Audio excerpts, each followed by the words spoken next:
ఇక్కడ ఎవరికి ఓట్లేశారు? 5 సంవత్సరాల క్రితం అంబటి రాంబాబు గారికి ఓట్లేశారు. వైసీపీకి ఓట్లేసి గెలిపించారు. అంబటి రాంబాబు కాదు, అంబటి ఏంటిది ఆంబోత.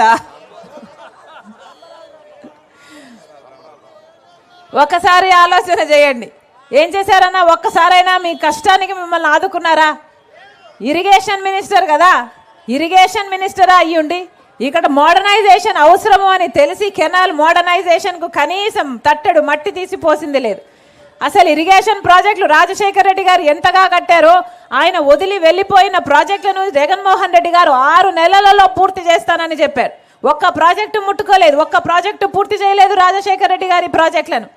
అలాంటిది ఇక్కడ ఇరిగేషన్ మినిస్టర్గా ఉండి అంబటి రాంబాబు గారు ఒక్క రోజైనా కొట్లాడారా? మీకోసం పనులు కాలేదు మా కెనాల్ వర్క్లు అని ఒక్కసారైనా అడిగారా?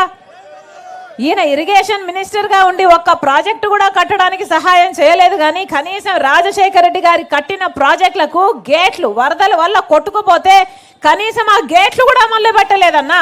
దాంతో ప్రాజెక్టులు మొత్తం నీళ్లు నిలువ లేకుండా అసలు ప్రాజెక్టు కట్టి వేస్ట్గా అయిపోయాయి. మరి వీళ్ళ నాయకులు ఇలాంటి వాళ్ళకా ఓట్లేస్తున్నాం? ఎవరికి వేస్తున్నాం? ఎందుకు వేస్తున్నాం? ఒక్కసారి ఆలోచన చేయండి.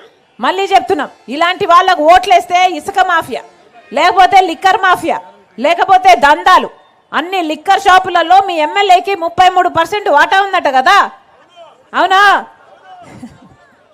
యథేచ్ఛగా ఇసుక దోపిడీ చేస్తున్నారంట, నిజమేనా? మరి ఇలాంటి వాళ్ళకి ఎందుకు ఓట్లేయాలన్నా ఒకసారి ఆలోచన చేయండి.